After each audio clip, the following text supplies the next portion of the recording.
प्राण प्रतिष्ठा है, निमंत्रण मिला है? पहली बात तो आज मैं सामाजिक परिवर्तन के महान योद्धा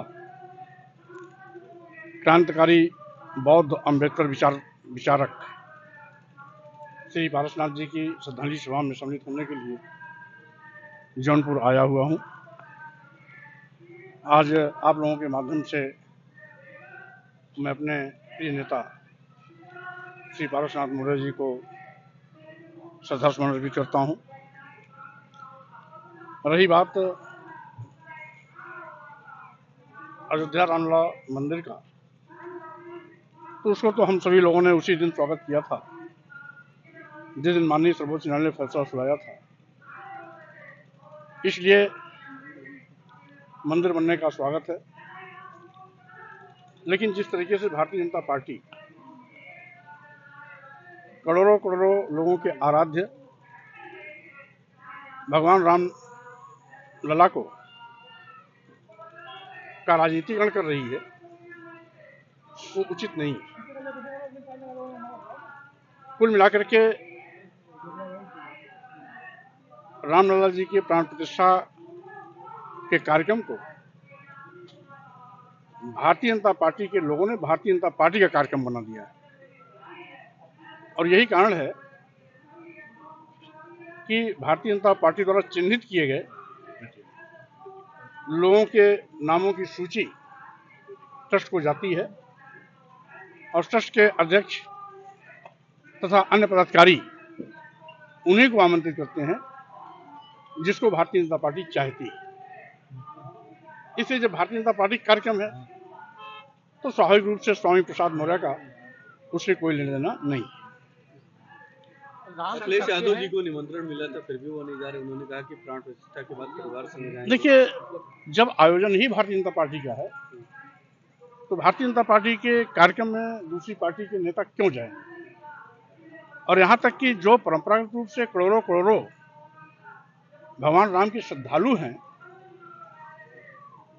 जिनको करोड़ों करोड़ लोग जिन्हें अपना आराध्य के रूप में मानते हैं, जब उस करोड़ों करोड़ों लोगों को वहां आने से रोक दिया गया कि 22 तारीख को कौन आएगा कौन नहीं आएगा, ये भारतीय जनता पार्टी के लोग तय करेंगे, ट्रस्ट के अध्यक्ष तय करेंगे, ट्रस्ट के लोग तय करेंगे, तो स्वाभाविक रूप से ये श्रद्धालुओं का भी कार्यक्रम नहीं है, भगवान राम को मानने वालों का भी कार्यक्रम नहीं है, ये आम जनता का भी कार्यक्रम नहीं है। ये कार्यक्रम ही कुल मिलाकर के भारतीय जनता पार्टी को हो गया।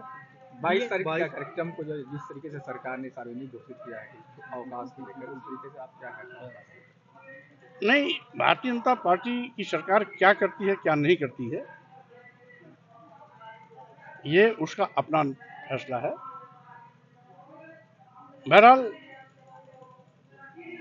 मंदिर निर्माण का स्वागत हमने पहले भी किया, आज भी उसका स्वागत है। 2024 को लेकर इंडिया की क्या तैयारी है? गठबंधन की तैयारी 2024 को लेकर इंडिया गठबंधन। देखिए, 2024 के चुनाव को देखते हुए भारतीय जनता पार्टी की असफलताएं ही हमारे चुनाव का आधार बनेंगी। जिस तरीके से भाजपा सरकार में देश के करोड़ों करोड़ों नौजवान बेरोजगारी का दंड झेल रहे हैं, सरकारी नौकरियों के लिए तरस रहे हैं, स्वाभाविक रूप से ये सरकार नौजवान विरोधी साबित हुई है और नौजवानों को बेरोजगारों का फौज बना रही है। वहीं दूसरी ओर महंगाई से आम जनता की कमर टूट चुकी है। महंगाई बेतहाशा आज आसमान पर है। यहाँ तक कि छोटी छोटी खाद्यान्न की वो वस्तुएं जिस पर जीएसटी कभी नहीं लगती थी, उनको भी जीएसटी के घेरे में लेकर के हर सामान के जरूरतमंद सामानों के भी कीमतों में बेतहाशा बढ़ोतरी किया है। किसानों को दुगना लाभ दिलाने का वादा करने वाली भाजपा सरकार दुगना लाभ तो आज तक नहीं दिला पाई। अलबत्ते जब जब किसानों के खेत में उत्पाद तैयार होता है, सरकारी क्रय केंद्र नदारद होते हैं। फलस्वरूप किसानों को मजबूरी में अपने उपज को औने पौने दामों में बेचना पड़ता है। और यही नहीं, आज छुट्टा जानवरों का आतंक अलग से किसानों पर कहर बन के टूट रहा है। तमाम जिलों के दौरे पे हमने देखा कि लोग टार्च लेकर के अपने खेतों की रखवाली करते हैं छुट्टा जानवरों से अपनी फसल को बचाने के लिए।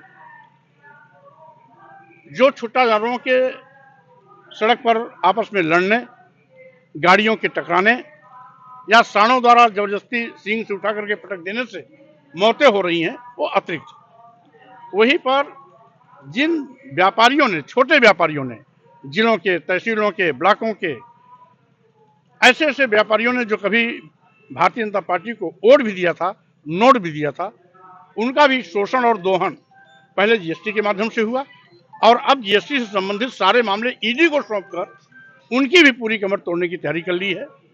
वहीं दूसरी ओर संविधान की कसम खाने वाले प्रधानमंत्री और मुख्यमंत्री जी आज संविधान की धज्जियां उड़ा रहे हैं। अनुसूचित जात, अनुसूचित जनजात, पिछड़ों के आरक्षण को शून्य और निष्प्रभावी कर रहे हैं। वहीं तीसरी ओर आज ये पहली ऐसी असफल सरकार है जो देश को बेचने का भी पाप कर रही है।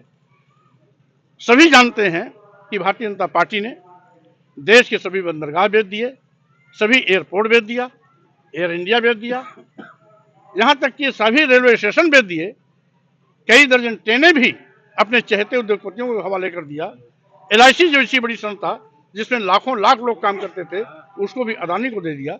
आखिर ये भाजपा सरकार अदानी अंबानी पर इतनी मेहरबान क्यों? अरबों खरबों की संपत्ति कौड़ियों के भाव दे करके क्या साबित करना चाहती है? जिन विभागों में ये सभी सरकारी विभाग, प्रतिष्ठान और संस्थान सरकार के हैं जो लाभ में चलते थे, जिन नौजवानों को उम्मीदें थी कि कभी हमें सरकारी नौकरी मिलेगी, जब एक एक करके सरकारी विभाग बड़े उद्योगपतियों के हवाले कर दिए जाएंगे तो नौजवानों को सरकारी नौकरी आखिर कहां से मिलेगी और कब मिलेगी, कैसे मिलेगी? अपने आप में सवाल उठता है। वहीं पर भाजपा सरकार ने लोकतंत्र को भी खत्म करने की पूरी नापाक कोशिश की है। और सही बात यह है कि अगर पार्लियामेंट में इस सरकार का थोड़ा भी यकीन होता तो नई पार्लियामेंट के उद्घाटन में राष्ट्रपति तक को नहीं आमंत्रित किया गया। यहां तक कि अगर ये आम जनता का कार्यक्रम होता या सरकार का भी कार्यक्रम होता तो कम से कम महामहिम राष्ट्रपति जी को रामलला मंदिर के प्राण प्रतिष्ठा कार्यक्रम में बुलाना चाहिए था। लोगों ने जब टिप्पणियां करना शुरू की तब उनको आमंत्रण पत्र भेजा गया। और यही नहीं, अगर ये धार्मिक अनुष्ठान होता तो सारे के सारे हमारे चारों शंकराचार्य इस कार्यक्रम में सम्मिलित होते। आज कोई शंकराचार्य इस कार्यक्रम में नहीं हो रहा है, इसका मतलब शंकराचार्यों की भी नजर से यह धार्मिक अनुष्ठान नहीं है, यह धार्मिक कार्यक्रम नहीं है, यह भारतीय जनता पार्टी का निजी कार्यक्रम है। और इसके साथ ही साथ भारतीय जनता पार्टी आज लोकतंत्र को कुचलने का दुस्साहस कर रही है। विपक्ष पार्टी के नेताओं के खिलाफ ईडी, सीबीआई, इनकम टैक्स का दुरुपयोग कर विपक्ष की आवाज को दबाने की कोशिश कर रही है। तो स्वाभाविक रूप से यही असफलताएं भारतीय जनता पार्टी का अंत करेंगी और 2024 लोकसभा चुनाव में भाजपा की विदाई तय है।